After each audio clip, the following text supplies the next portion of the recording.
Nandito na handang sagutin mga paratang walang patid, walang hanggan. Tapat sa katotohanan, sa liwanag magpatuloy.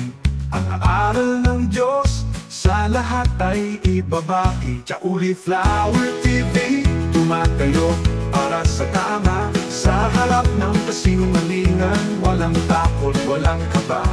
Ang katotohanan ay magwawagi laban sa dilim. Kabir ay magpapatuloy sa Cauliflower TV. Tumatayo para sa tama. Sa harap ng kasinungalingan, walang takot, walang kaba. Ang katotohanan ay magwawagi laban sa dilim. Kabir ay magpapatuloy sa Cauliflower TV.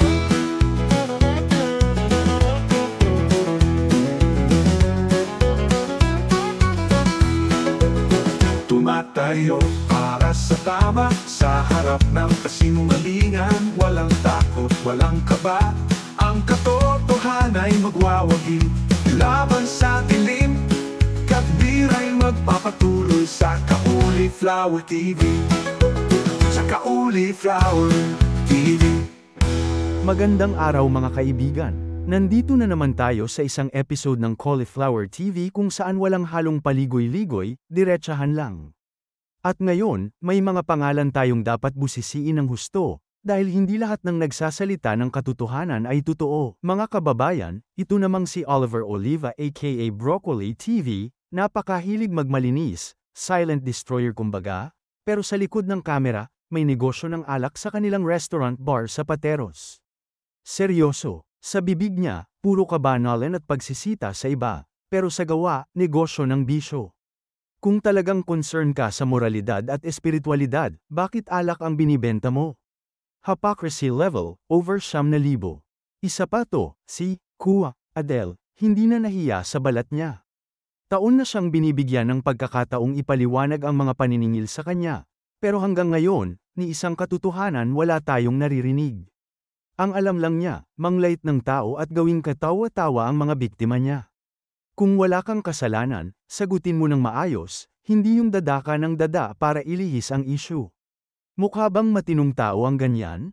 Hindi na bago yung style mo, Kuya Adel. At ito namang si Fred Erico, J.R. Badong, Pangan Jr., walang ibang ginawa pa na idakdak sa social media. O siya, sige, may mga alegasyon kang inilalabas, pero nasaan ang pruweba? Kung may matibay kang ebidensya, elatag mo na. Kaso, puro dada ka lang para magmukha kang biktima at makuha ang awa ng mga utu-utu mong tagasunod. Dapat maglabas siya ng ebidensya ang bawat akusasyon sa mga tao, hindi puro iyak sa internet. Ito naman si CJ Perez, apo daw ng dating pinuno ng Iglesia ng Diyos, kay Cristo Jesus Haligi at Suhay ng Katotohanan, ka Nicolas A. Perez. Abay hindi na nakontento sa kasinungalingan niya laban sa isang charitable Christian institution ngayon na dati niyang kinaaniban, nagkakalat pa ng fake news para lang pagtakpan ang sarili niyang kapaimbabawan. Kung talagang nasa tama ka, bakit kailangang mag-imbento pa ng kasinungalingan? Ang totoo, ginagamit mo lang ang pangalan ng lolo mo para magmukha kang may kredibilidad, pero ang totoo, nakakatawa lang ang mga pasabog mo, walang laman, puro usok lang. Mga kaibigan, tandaan natin, ang tunay na katotohanan, hindi nangangailangan ng sigaw, hindi nangangailangan ng pagpapanggap, at lalong hindi kailangang ipagsiksikan kung totoo talaga. Kung ikaw ay may ebidensya, ilabas mo. Kung ikaw ay may mali, aminin mo. Pero ang pinakamasakit sa lahat, ay ang mga taong ipokrito, nagbabanal-banalan, pero ang totoo, puro kasinungalingan at panloloko lang pala. Hanggang sa susunod na episode, ito ang Cauliflower TV, walang kinatatakutan, walang inuurungan. Nandito na handang sagutin mga paratang walang patid, walang hanggan. Tapat sa katotohanan, sa liwanag magpatuloy. Ang aral ng Diyos sa lahat ay ibabagi. Cauliflower TV, tumatayo para sa tama. Sa harap ng kasinungalingan, walang takot, walang kaba. Ang katotohanan ay magwawagi laban sa dilim. Kabir ay magpapatuloy sa Cauliflower TV.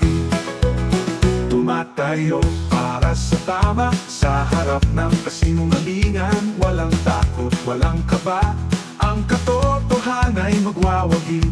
Laban sa dilim, katwira'y magpapatuloy sa Cauliflower TV.